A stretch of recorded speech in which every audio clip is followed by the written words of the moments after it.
Assalamualaikum warahmatullahi wabarakatuh. Alhamdulillah rabbil alamin wassalatu wassalamu ala asyrafil anbiya wal mursalin sayyidina Muhammad wa ala alihi washabbihi ma'in. Rabbi shrah li sadri wa yassir li amri wa hlul 'uqdatam min lisani yafqahu amma ba'd. Kita sama balik kitab kita ni kitab Sabinan Muhtadin karangan Syekh Muhammad Arsyad Banjari. Dalam perkara kita nak bincang ni perkara-perkara yang membatalkan solat. Jadi kita bincang dua perkara dah sebenarnya. Perkara yang membatalkan solat. Pertamanya berkata-kata dah. Berkata-kata panjanglah huraya dia dah. Berkata-kata. Yang keduanya tambah satu rukun dari rukun fi'li. Nah. Yang keempatnya dah. Kita nak ambil ketiga dah. Ketiga sengaja melanjutkan rukun yang pendek, iaitu i'tidal dan duduk antara dua sujud dah. Rukun pendek dia panjang situ tak boleh juga. Yang keempatnya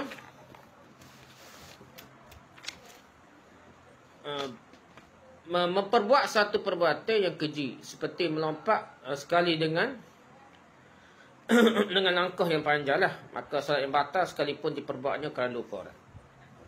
Fikir Allah bilang tajuk lah dah. Lompat tu macam tak logik lah kalau semaya gitu dah. Dia tidak dah.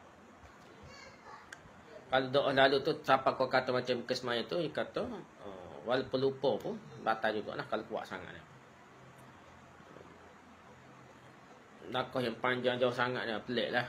Dah.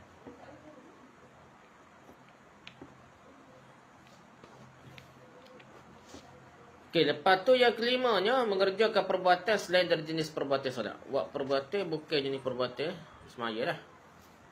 Kalau perbuatan yang itu dianggap banyak dan dilakukan berapa kali yang bersambung-sambung pada selain dari solat khauf. Ia kata kait. Solat khauf tu memanglah pergi dimaafkan lah. Jadi dia buat tu banyak berturut-turut. Dah. 3 kali berbuat tu banyak lah bersambung-sambung. Selain dia solat khauf ni tak apalah dimaafkan. Apa dia bila-bila pergi tu bila semaya lagi dah solat khauf dan tak ada takut dah. Dan solat sunat dalam perjalanan tak apa, enggak walaupun akan berturut-turut lah.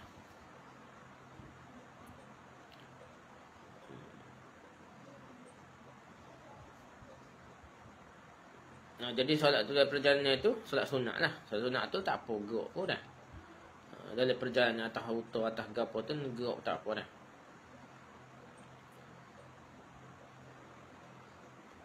Okey, lepas tu seperti berjalan 3 langkah berturut-turut. Kalau berjalan 3 langkah berturut-turut tu batal lah dia kata dah. Tapi gitulah, ada setengah nama kata bahar. Sedangkan Nabi suruh jalan tu penuh sah. Jadi untuk penuh sah ni kita boleh kira gerak ke luar semaya, kira gerak ke dalam semaya sebab Nabi suruh dah. Tapi sini soal berjalan tu berhati-hati. Setengah nama azhar kita ni kata tak boleh gerak. Kena jalan 2 kali berhenti. Sekali berhenti. Supaya tidak jadi 3 kali berturut-turut lah. Dia penting nak istilah 3 ni. Saya kira banyak mengikut mazhab kita ni. Lepas tu dia katakan memanah 3 kali. Dia juga semaya memanah dah. Memanah 3 kali berturut-turut dah. Memanah 3 kali berturut-turut. Dan bergaru. Garu dah. 3 kali berturut-turut. Serta dengan gerak tangan. Berturut dengan menggerakkan tangan bagi orang tidak menderita penyakit gatal sekalipun. Perbuatan yang banyak itu diperbuatnya 3 kali. Serti menggerakkan tangan dan kepadanya secara berbarengan. Maka batallah solatnya sekalipun kerana lupa sehingga terputus perbuatan solat. Kalau lupa pun tak boleh. Dia kata ni kalau gerak banyak, lupa pun tak boleh.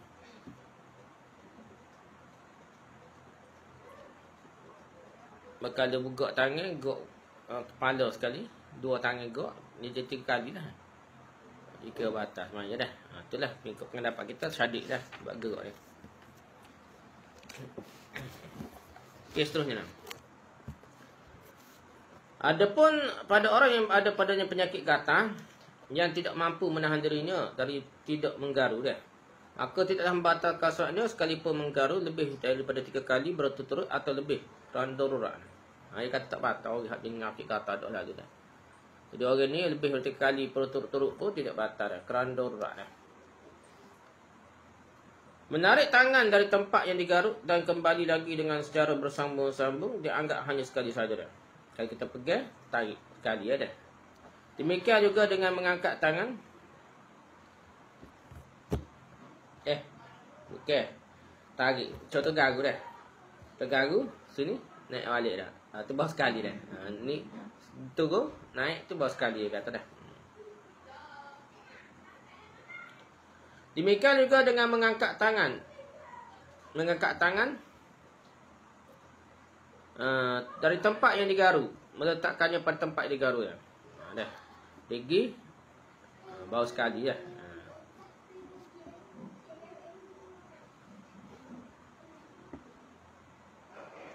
Tak dengar.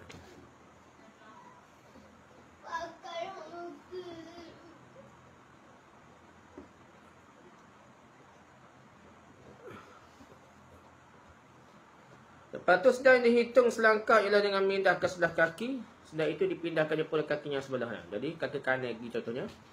Lepas tu kaki kiri pula. Baru selangkah, baru sekali. Itu kira ada bukan 2 kali, sekali.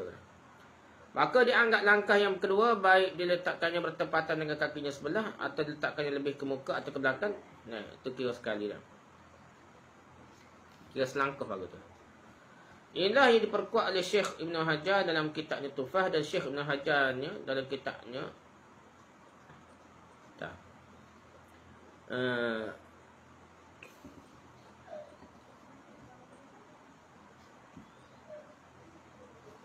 okey.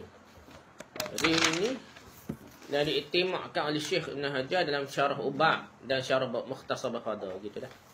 Bahasanya jika dipindahkan kaki yang kedua dan dihantarkan dengan berbetulan dengan kaki yang telah dipindahkan dahulu, maka iaitu dibilangkan selangkah saja dengan yang dahulu dah. Kalau penampak kaki kanan ke apa kaki kiri baru selangkah dah. Dan jika dipindahkannya akan dia dan dihantarkannya di hadapan kakinya, jadi telajak lebih sikit dah. Dia telah dipindahkan dahulu atau ke belakangnya, maka iaitu dibilangkan langkah yang kedua. Kalau tak sama, baru langkah kedua ni pendapat.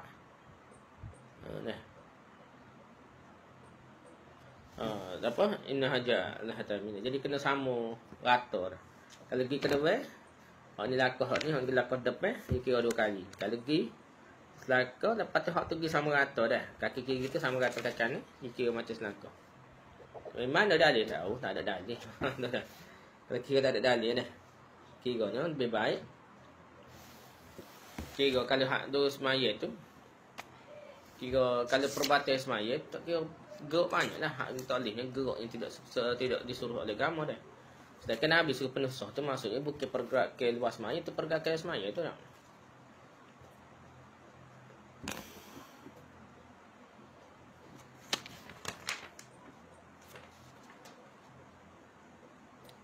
Okey, ni Syekh Ibn Hajar dalam kitab Tufah dan Syekh Khatib Syabin dalam Buni Muhtaj. Dia kata sekali lakah rala kaki yang kedua tu lebih ke depan atau ke belakang pun kira sekali lagi. Tapi Ibn Hajar juga dalam kitabnya Syarah Ubab dan Syarah Mukhtasar Bakhadar, dia bertentangan dengan fatwa yang dahulu. Dia katanya kalau tak sama rata kira ada langkah kedua. Kalau sama rata baru kira selangkah. Tu pendapat lah, dalil tak ada lah. Adapun mengerjakan perbuatan yang sedikit pada uruf dengan tiada diqasad bermain-main. Jadi dia bukan nak main-main dah. Dan tiada ia keji dah. Maksudnya tidak kuat lah. Seperti melangkah 2 langkah. Dan memanah 2 kali ke. Bergerak garu 2 kali ke. Memukul 2 kali. Pukul 2 kali lah. Memalu 2 kali lah. Pukul 2 kali. Membuka sepatu. Mengenakan sarung dengan perbuatan yang ringan. Membuka buku dan memahami ayat yang tertulis di dalamnya. Tengah-tengah semayang tu buka buku dah. Buka kitab, buku. Dah. Kalau kait dengan semayang, bukan Quran saja, Quran lagi boleh dah. Quran kalau kita buka masa semayang nak baca Quran dalam semayang boleh lah. Ni kitab ni berkata boleh lah. Ataupun tengok terjemahan makna dah. tengah semaya tu pergi buku cek ke buku semaya tu, nak tahu makna dah. Bila semaya tengok. Dan benda tu kata tidak makruh, tidak dimakruhkan. Kita perbuatan sikit-sikit tu tidak makruh. Dia tunjuk dia kritik, dia kata pelik dah. Pergi Quran, pergi handset. Quran pergi handset, ada Quran. Pelik, tak payah pelik dah. Mazhab kita ni antara dia luah bab ni dah. Daripada mazhab lain boleh baca Quran tu ke semaya ni. Atau mengerjakan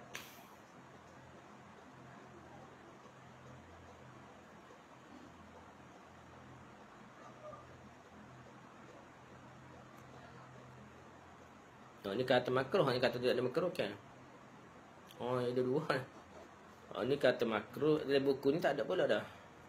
Tapi kata yang dibikin itu makruh atau mengerjakan perbuatan yang banyak. Makruh ni bukan tidak makruh, itu tidak makruh. Makruh Dah. Gak banyak kira buku-buku kau nak faham ayat tertulis tu dalam semaya. Dikira makruh lah. Gak banyak dah. Atau mengerjakan perbuatan yang banyak tapi tidak berturut-turut, maka tidaklah batal solatnya. Dia buat perbuatan yang banyak tapi tidak berturut, tidaklah membatalkan solatnya dah. Kerana Nabi pernah menggendong imamah, menggendong cucu dia dalam solatnya, dan kalau sujud letakkannya, dan kalau berdiri digendongnya kembali. Ini sahih dah. Jadi Nabi bukan gok biasa ni, bukan gok ni penuh sah. Gok Nabi ni gok gendong cucu dan semaya dah. Sebagaimana yang diriwayatkan oleh Bukhari dan Muslim, tetapi kalau diqasakkan diniatkannya memperbuat 3 kali berturut-turut, diperbuatnya dalam satu perbuatan, maka batallah solatnya. Kalau niat tu kata gok banyak ni walaupun sekali gok dah, batal semaya juga dah.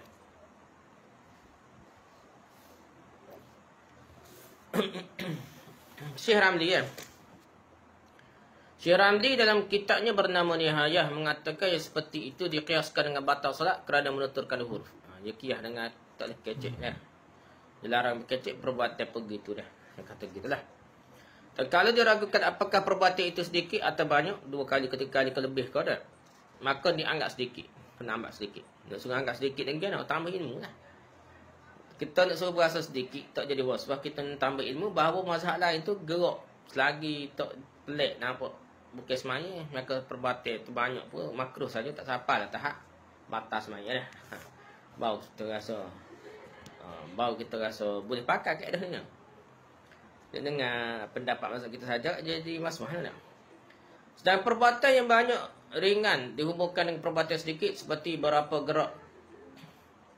Yang ringan berturut-turut dengan menggerakkannya, sedangkan telapak tangan tidak bergerak-gerak pada saat menggaru. Contohnya pergi ada gatam muka, pergi atas muka, gitu garu dah. Malu pohon ni banyak dah gini. Tapi tangan tak turun dah. Pergi sini, gerak. Di sini kau mana-mana bau, tak gitu dah. Tak turun dah. Kira walaupun gini banyak kali hak garu tu, jari saja tidak tak apalah. Dah. Atau pada saat menghitung tasbih dan sujud. Nak bila berapa sebut je guna jari tak apa. Dan seperti menggerakkan kelopak mata, bibir, lidah, zakar atau telinga gerak dalam bahagian dalam ni dah. Kocok kita kata dah. Tidaklah batal. Tapi kalau lidahnya dikeluarkan dari mulutnya tidak 3 kali berturut-turut, maka batallah solatnya seperti yang terangkan oleh Bulkini. Waktu ambil lidah ni payah tu ambil. Dia jelek kalau tu ambil pasal tu macam perbuatan yang tidak kaitan dengan sembahyang. Dia kata kalau 3 kali buat gitu berturut-turut maka batal juga semuanya dia, walaupun kecek lidah ni. Kira batal juga.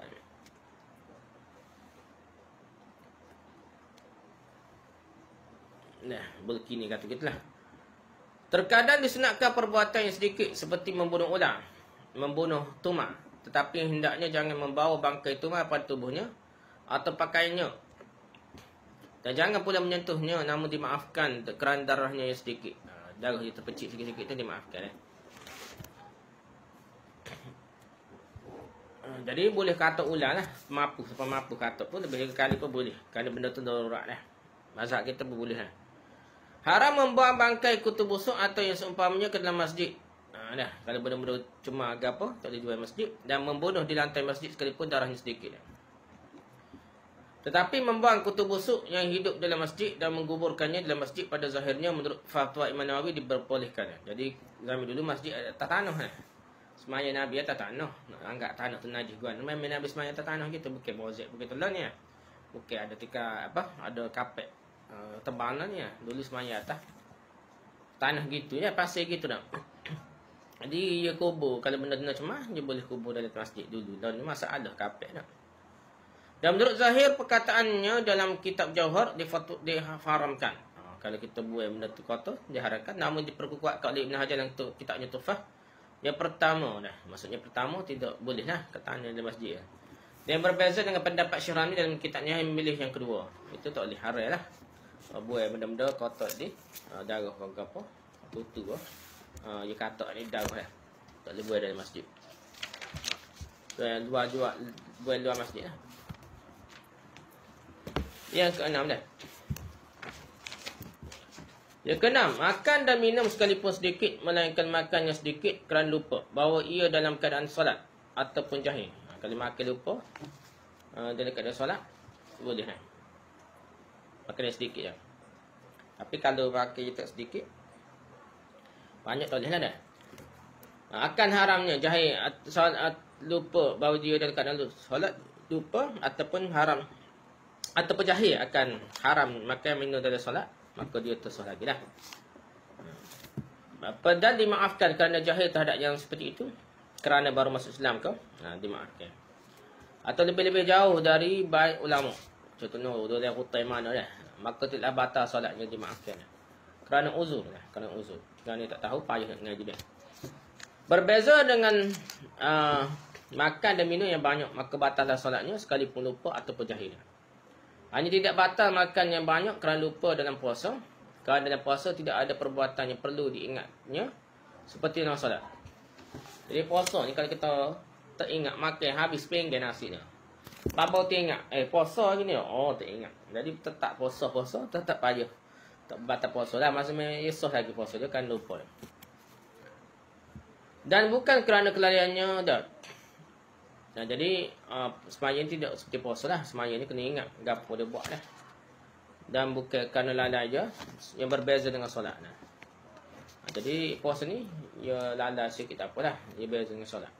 Bila makan sedikit yang disengajakan membatalkan solat, maka tidak ada bezanya antara perbuatan yang sedikit dan yang banyak. Kaedah makan ni tak kira sedikit banyak. Makan saja batal semaya. Puasa semaya dia dah. Kalau dalam mulut ada gula batu lalu dihancurkannya dan telannya dengan sengaja, lagi tahu tentang haramnya, batallah solatnya. Kalau sengaja ada.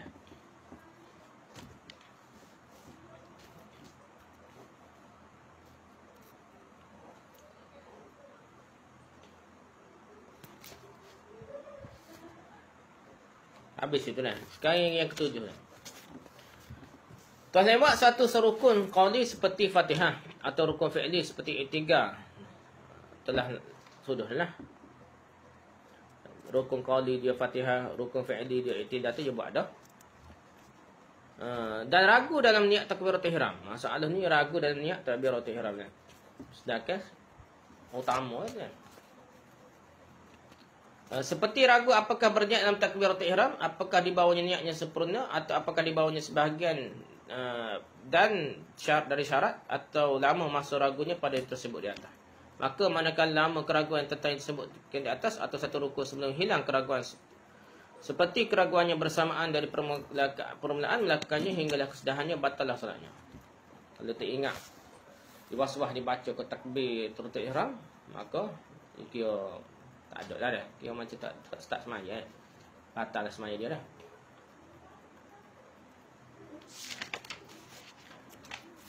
Kerana jarang terjadi yang seperti itu dalam masalah pertama lah. Jarang terjadi lah.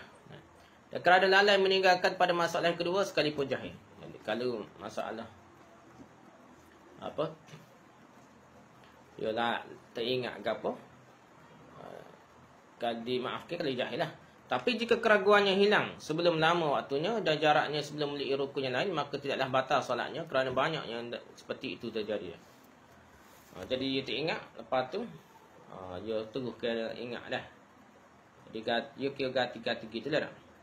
Dan dikeluarkan dari kata ragu ialah kalau ia menduga keras dalam solat yang lain tidaklah batal solat sekalipun jika disempurnakan. Dengan dugaan keras baik dalam solat fardu yang diduga bahawa ia tak di dalam solat sunat atau solat sunat yang digugurkannya dalam solat fardu.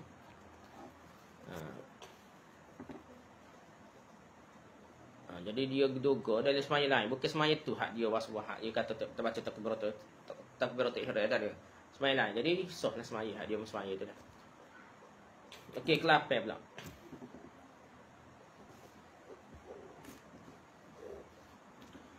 Pada saat melaksanakan satu rukun timbul keraguan apakah rukun yang terdahulu telah diperbuatkannya atau belum. Lepas sudah dah, lepas rukun baru ingat baca dah Fatihah.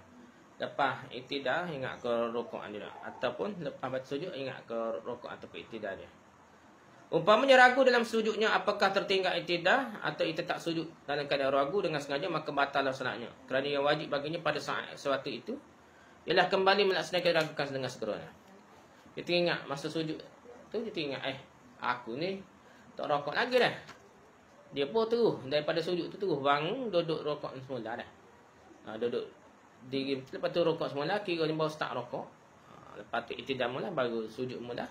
Sujud tadi tu kira tak jadilah dah. Dia kiranya rokok saja. Dia kira start mula lah. Dia kira macam burn gitu dah. Dia apa? Undur balik dah. Kita tadi sujud dah. Kita tak ingat rokok dah. Jadi kita bangun tu macam iktidah lah bangun tu rokok. Bukan iktidah macam kita kiam dah. Kita bangun lepas tu rokok semula dah. Pasal kitanya tak rokok adi dah. Ni kalau betul-betul tapi jangan jadi waswah lah. Bagi betul-betul kita ingat kita apa atau aku tak ingat rokok dah. Yang ke-9 dah. Menukar solat fardu dengan solat sunat batal semuanya juga. Solat fardu tak tukar sunat. Nah. Solat fardu nak tukar dengan solat sunat tak boleh. Nah. Umpamanya seorang sedang mengerjakan solat yang fardu zuhur, kemudian diubahnya menjadi solat sunat zuhur qabliyah. Maka batallah solatnya melainkan kerana uzur seperti untuk mengikuti jemaah maka tidak batal. Jadi dia sembahyang fardu dah. Tapi tak batal pula nak. Dia sembahyang nak main lah sunat dah. Sembahyang fardu. Lepas tu mari tok bila tok imam gapo ramai jemaah lagi qamat dah. Dia tengah semaya tu dia 2 rakaat ke berapa rakaat tukar jadi niat sembahyang sunat dah. Lepas tu dia nak ikut jemaah. Maka tu tak batal kata tak. Yang ke-10 berniat memutuskan menghentikan solat atau ragu dalam memutuskan solat. Ragu pun tak boleh dah. Niat putus solat dan semaya batal lalu automatik ataupun meninggalkan maka batal solat meninggalkan gapo.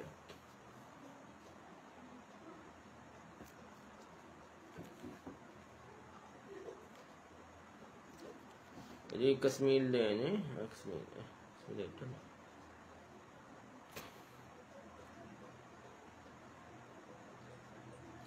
Yang ke-10 dah. Yang ke-10 dah. Dia ke-10 tu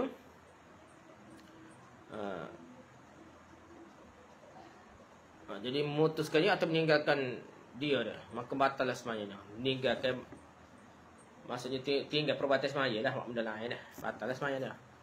Kerana menghilangkan rasa yakin dalam niat dan dari seorang tidak disiksa kerana dipaksa oleh was-was sekalipun pada imam kerana dapat kesulitan.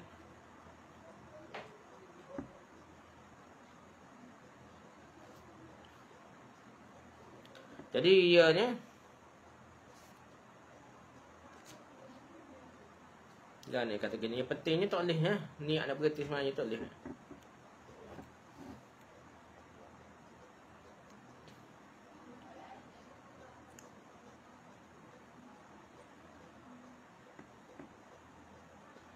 Jadi tapi dia kena ingatlah kalau dia berasa was-was tu belum tentu batal lagi semaya dia. Dia kata aku ni buat rukun kau batal semaya aku dah dia was-was. Selagi dia niat betul-betul niat dah. Dah. Niat nak berhenti dah. Okey, yang ke-11 ni batal semaya ni mengaitkan putusnya solat dengan sesuatu yang sekalipun dengan sesuatu yang mustahil menurut kebiasaan. Maka batallah solatnya kerana ketidakyakinan dalam niat. Ni tak yakin juga. Yakih benda lain mari dah yang anggap macam putus dah. Jadi dia tak yakin semaya dia sempurna dah kerana ada buat benda tertentu dah.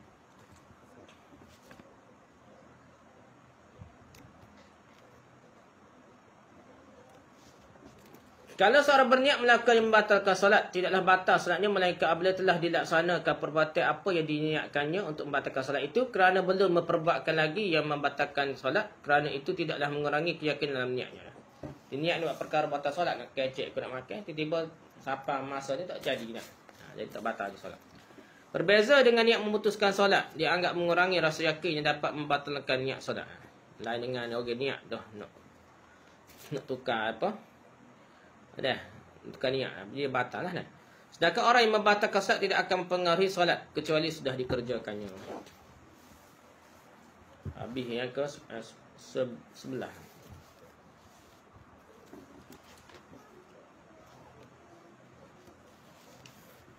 Jika ditanya ada soalan bahawa wuduk puasa iktikaf dah hanya tidak batal kerana memutuskannya dah.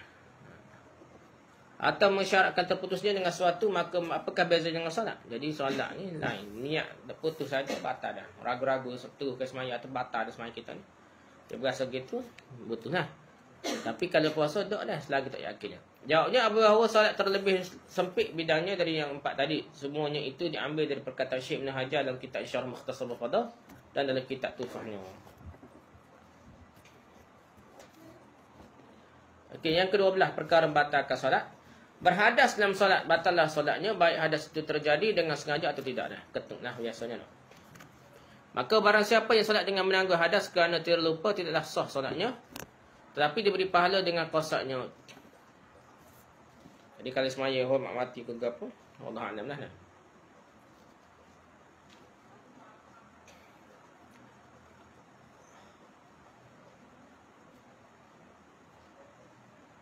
Jadi dia ni tak ingat mandi wajib. Jadi dia main-main dia tak ingat lagi. Lepas main tu baru teringat. Jadi dia boleh pahala juga, pahala semaya tu, tapi dia tidak terlepas kewajipan dia. Dia kena semaya lah, qada dah.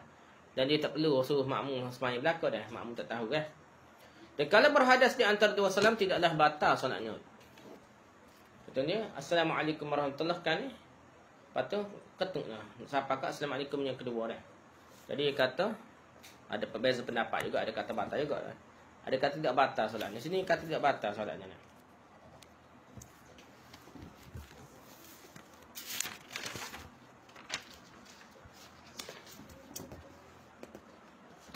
Okey, yang ke-13 ni. Keguguran najis yang tidak dimaafkan pada tubuhnya. Tahik kau gapo kau, hak kita najis yang jatuh atas tubuh ke semaya atau pakaiannya, maka batal solatnya melainkan jika segera dihilangkannya dari kainnya yang kena najis, yang kering ni. Kalau boleh pecat awal cepat-cepat tak apa. Segera disobeknya kainnya yang kena najis yang basah dengan tidak menyentuhnya dengan tangannya, maka tidaklah batal solatnya. Kalau tak sentuh najis tu, tak batal lah. Dia buai ataupun yang buai lah, gana-gana ada tempat najis ni. Yang ke-14nya, terbuka aurat dalam solat, maka batallah solatnya melainkan jika terbuka kerana angin auratnya dan ditutupnya dengan segera kembali.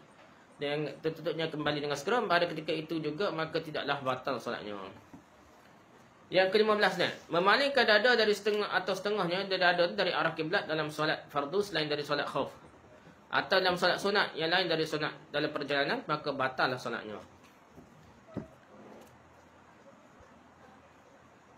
Dan kalau dia sebenarnya fardu, dia paling dada dah. Kalau solat khauf tak apalah, solat pergi ni boleh paling ikut suka dah tak? Atau solat sunat tetap apa, tapi hak lain tu batallah solatnya. Ke-16 yang perkara yang batalkan solat ialah murtad dalam solat yang memutuskan Islam dengan mengiktikadkan yang dapat membawa perkafiran. Tengah-tengah semaya itu memiliki benda kafir dan dia macam jasa putih. Bukan wasbah lagi bawa kafir dah. Jadi yang menjadikan kafir seperti mengiktikadkan bahawa Allah tiada esa dan tidak qadim dan sebagainya, benda itu boleh menyebabkan kafiran. Habislah situ perkara-perkara yang membatalkan solat ni. Wallahu a'lam. Subhanakallahumma wa bihamdika, subhanakallahumma wa bihamdika, asyhadu an la ilaha illa anta, astaghfiruka wa atubu ilaik. Assalamualaikum warahmatullahi wabarakatuh.